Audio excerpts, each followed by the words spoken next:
Very good morning बच्चों, मैं प्रदीप आपका फिर से स्वागत करता हूं आपके अपने चैनल प्रदीप फिजिक्स प्लैनेट में। और लास्ट टाइम हम लोगों ने आपके चालक में धारा के बारे में डिस्कस किया था और अनुगमन वेग के बारे में भी बताया था। और अनुगमन वेग आपको जब पता चला कि चालक के सिरों के बीच में बाहर से हम वोल्टेज या विभवांतर स्थापित करते हैं तो सारे इलेक्ट्रॉनों पर बल कार्य करता है, इलेक्ट्रिक फोर्स काम करता है, जिससे वो एक सूक्ष्म नियत वेग त्वरित गति से प्राप्त कर लेते हैं। इसके पश्चात धारा बहती है, ये तो पता चल गया। आज हम अनुगमन वेग और धारा दोनों के बीच में रिलेशनशिप स्टैब्लिश करेंगे। ठीक है, आइए देखते हैं। तो नेक्स्ट है relationship between current and drift velocity. तो बच्चों अब देखना यह है कि क्या करंट और ड्रिफ्ट वेलोसिटी के बीच में कोई संबंध है। तो ड्रिफ्ट वेलोसिटी को vd से दिखाते हैं, ठीक है, vd से सफिक्स में, और करंट को आप किससे दिखाते हो, i से। तो i और vd के बीच में रिलेशन एस्टैब्लिश करेंगे। ठीक है, तो उसके लिए पहले मानेंगे, लेट्स सपोज दैट कि हमारे पास एक कंडक्टर है और इस कंडक्टर को हमने फिलहाल के लिए कहीं से वोल्टेज प्रोवाइड किया होगा। ठीक है, चलिए कोई नहीं, वोल्टेज भी दिया।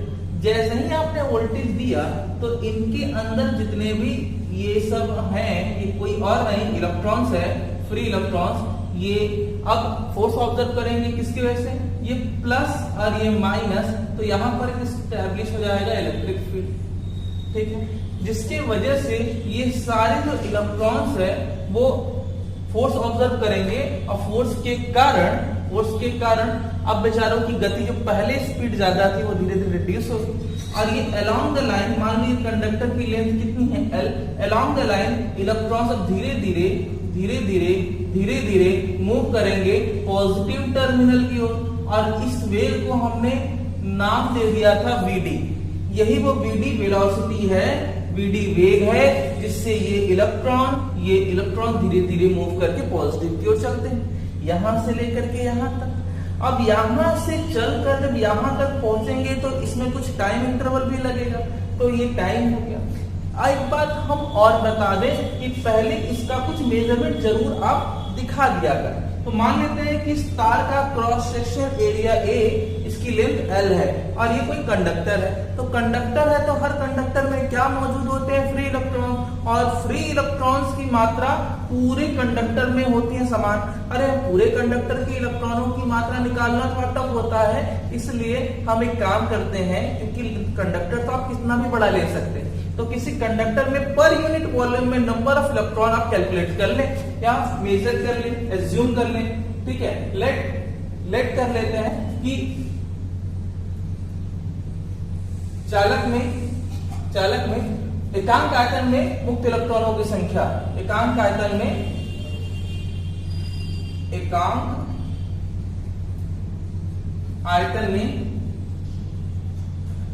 मुक्त इलेक्ट्रॉन की संख्या क्या है, स्मॉल n।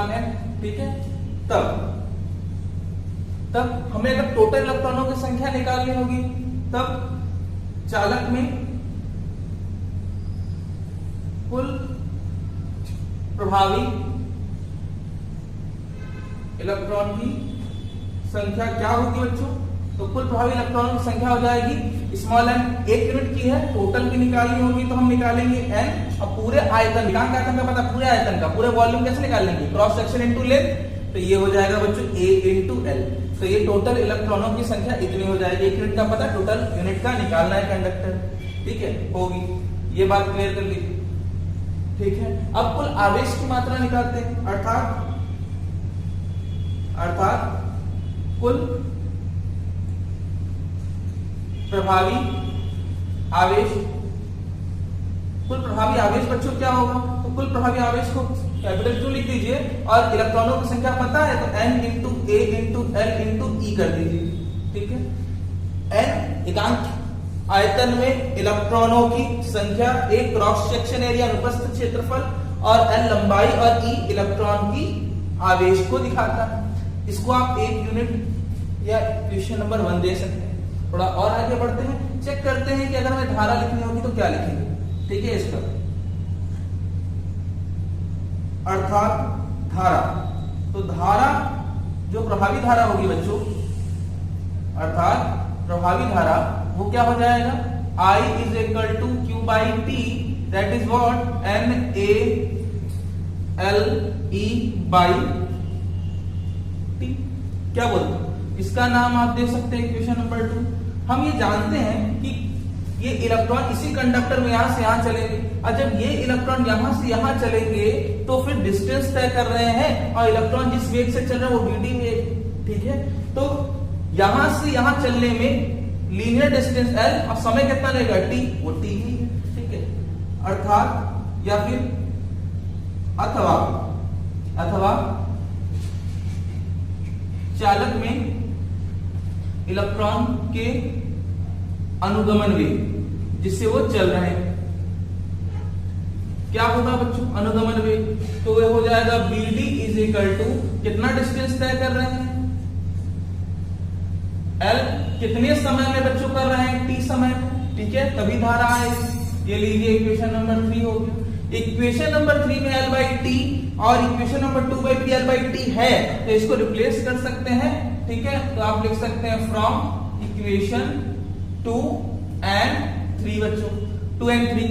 नाउ अब I इज इक्वल टू क्या हो जाएगा, L by T को हम BD लिख सकते हैं, तो NAVD सफिक्स में और साथ में क्या हो जाएगा E। तो ये हो गया एक फॉर्मूला। ठीक है, I is equal to small n जो कि एकांक आयतन इलेक्ट्रॉनिक संख्या प्लस क्षेत्रफल VD इंटू E। अगर मुझे यहां से धारा घनत्व के भी रिलेशन निकालना होगा तथा धारा घनत्व अगर लिखना होगा तो क्या लिखेंगे बच्चों, धारा घनत्व का formula J is equal to I by A, मतलब एकांक पृष्ठीय क्षेत्रफल या एक बिंदु पर धारा की क्वांटिटी क्या होगी। तो आइए चेक करते हैं, n की जगह पे n a b d e upon a लिख दीजिए, a कैंसिल हो जाएगा, j इज इक्वल टू हो जाएगा n v d into e। ये एक रिलेशन और आ गया, तो ये दो रिलेशन हो गए। एक रिलेशन बच्चों ये हो गया, एक ये करंट और vd के बीच में, और ये करंट डेंसिटी और vd के बीच में रिलेशन। ठीक है, बात समझ आ गई। चलिए अब हम आज इससे रिलेटेड एक क्वेश्चन से रूबरू होंगे। देखिए क्या करना है, सबसे पहले हम देखेंगे यहां पर कि एग्जाम्पल के तौर पर कि यदि किसी चालक में 1.6 into 10 to the power 23 electron प्रति मीटर क्यूब में हो, जिसकी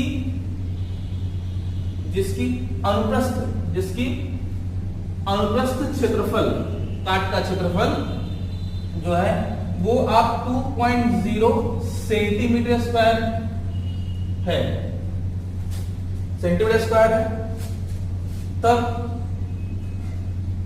चालक में 3.2 मिली एम्पियर की धारा के लिए मुक्त इलेक्ट्रॉनों के अनुगमन वेग की गणना करें। चलिए फटाफट से कर डालते हैं बच्चों। करने के लिए सिंपल है, क्या करते हैं, सबसे पहले स्मॉल n की वैल्यू लिख लीजिए 1.6 इंटू 10 टू द पावर 23, और फिर उसके बाद लिख लीजिए बच्चों ये आपका I कितना है 3.2 मिली एम्पियर। फिर उसके बाद आपका अनुप्रस्थ क्षेत्रफल A की वैल्यू 2 सेंटीमीटर स्क्वायर। आइए चेंज करना स्टार्ट करते हैं। देखिए पर मीटर क्यूब है बच्चों, तो ये चेंज करने की जरूरत नहीं। आइए यहाँ पर इसको चेंज करना है, 3.2 मिली को आप लिख सकते हैं -3 और ये एम्पियर का एम्पियर छोड़ दीजिए।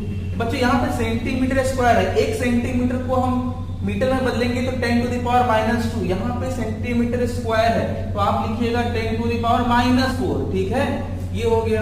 अब यहाँ से आपको फॉर्मूला लिखना होगा I is equal to NEAVD formula.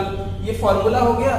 इस फॉर्मूले में I इज n की वैल्यू बच्चों कितनी, फटाफट से आइए वैल्यू रखना शुरू करते हैं। n इज इक्वल टू पता ही है, i इज इक्वल टू पता ही है, तो यहाँ से bd इज इक्वल टू हो जाएगा i upon n e a।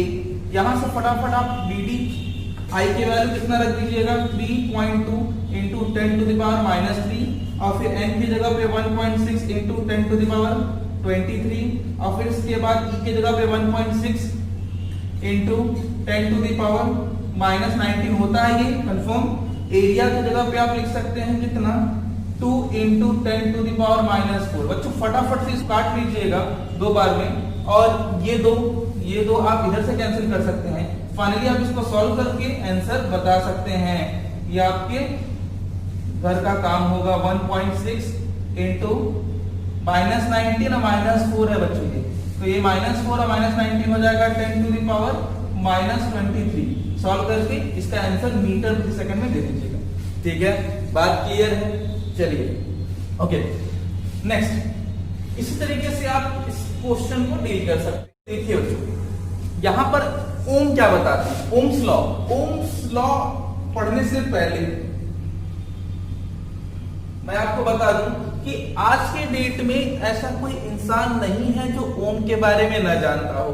George Simon ओम 1828 में कुछ बातें बताते हैं। जॉर्ज साइमन ओम नाम था इनका पूरा। इन्होंने कुछ बातें क्या बताई, उन्होंने कहा कि अगर मेरे पास कोई कंडक्टर है, ये लीजिए मेरे पास कोई कंडक्टर है, ठीक है, और इस कंडक्टर के सिरों के बीच में आपने क्या स्थापित कर दिया, विभवांतर स्थापित कर दिया, पोटेंशियल डिफरेंस पोटेंशियल आपने स्टैब्लिश किया। जब जैसे ही पोटेंशियल स्टैब्लिश करते हैं तो यहाँ पे इलेक्ट्रॉन चलना प्रारंभ कर देते हैं। तो जैसे ही इलेक्ट्रॉन चलना प्रारंभ कर देते हैं तो हम कहते हैं कि धारा प्रवाहित हुई। ठीक है, अब जो धारा प्रवाहित हुई, मान लेते हैं कि वो धारा क्या है, आई। मान लेते हैं कि वो धारा क्या है, आई है। तो ये आई कब आई, जब आपने पोटेंशियल लगाया। तो अगर हम पोटेंशियल बढ़ा दें तो फिर इलेक्ट्रिक फील्ड बढ़ जाएगा। इलेक्ट्रिक फील्ड बढ़ेगा तो अनुगमन वेग बढ़ेगा और धारा बढ़ेगी। तो इसी कॉन्सेप्ट को फॉलो करते हुए उन्होंने बताया कि चालक सिरों के बीच में जैसे जैसे विभवांतर बढ़ाया जाता है वैसे वैसे धारा का मान भी बढ़ता जाता है। ठीक है, आई रिपीट, जैसे जैसे पोटेंशियल इन दोनों सिरों के बीच में बढ़ेगा वैसे वैसे चालक सिरों के बीच में धारा भी बढ़ेगी। ठीक है, लेकिन एक शर्त है। शर्त यह है कि आप इसके साथ कोई छेड़खानी ना करें। छेड़खानी का मतलब क्या, अगर आप इसके क्रॉस सेक्शन में कोई चेंज ना करें, मतलब ए को इसी तरह रहने दें, लेंथ में कोई चेंज ना करें, मतलब इसका स्ट्रक्चर ना बदले, आप एरिया और लेंथ में कोई छेड़खानी ना हो, मतलब चेंज ना हो। इवन एक बात और बता दूं मैं कि जैसे टेम्परेचर और इसके प्रेशर पर भी कोई इफेक्ट ना पड़े, क्योंकि ये टेम्परेचर, प्रेशर, एरिया, लेंथ ये सब आता है फिजिकल अपीयरेंस में, भौतिक अवस्थाओं में। तो चालक सिरों के बीच में भौतिक अवस्थाओं में अगर किसी तरीके का परिवर्तन ना हो तो पोटेंशियल बढ़ाने में धारा की वैल्यू क्या होगी, बढ़ती जाएगी। ठीक है, तो क्या है, ओम के नियम के अनुसार, इस नियम के अनुसार चालक सिरों के मध्य आरोपित विभवांतर चालक में प्रवाहित धारा के क्या होगी, क्रमानुपाती होती, जबकि चालक की भौतिक अवस्थाएं जैसे जैसे लंबाई, अनुप्रस्थ क्षेत्रफल, ताप और दाब आदि में कोई परिवर्तन न हो, आदि में कोई परिवर्तन न हो। ठीक है, मतलब B प्रोपोर्शनल टू I, यही है कॉन्सेप्ट। ठीक है, प्रोपोर्शनलिटी बच्चों हटेगा तो कांस्टेंट डिलीवर होगा, और कांस्टेंट को यहां पे हम R से रिफर करते हैं। ये R वो फैक्टर है जो इनके बीच में आपके वैल्यू को बराबर नहीं होने देता, इसे कहते हैं कांस्टेंट या प्रोपोर्शनल नियतांक। तो यहां पर v by I is equal to ये कांस्टेंट कहलाएगा, जिसे हम बाद में जहां R चालक का प्रतिरोध, ये चालक का वो प्रतिरोध जो बराबर नहीं होने देता, ये वो फैक्टर। ठीक है, आप जानते हो कि R का यूनिट जो है वो ओम रखा गया, ओम, OHM ओम, या फिर आप इसको फिलहाल के लिए वोल्ट पर एम्पियर भी बच्चों कह सकते हो। ठीक है, होमवर्क क्या है आपका? तो होमवर्क है कि आप इसका बीमा निकाल लीजिएगा, ये आपका होमवर्क रहेगा। ठीक है, कर लेंगे। आज के लिए बच्चों प्रतिरोध के बारे में बस इतना ही याद रखिएगा कि अब चालक के बीच में प्रतिरोध फैक्टर आया कहां से, इस पर बातें आगे होंगी, लेकिन ये फैक्टर जरूर होगा। कोई ऐसा चालक नहीं है जिसमें रेजिस्टेंस ना हो। अगर जिसमें चालक में रेजिस्टेंस नहीं होगा वो चालक अति चालक कहलाता है। तो ये बातें हम लोग अगले क्लास में करेंगे। तब तक के लिए इसका डायमेंशन निकाल लीजिएगा, अपना ख्याल रखिए और अगले क्लास का वेट करिए।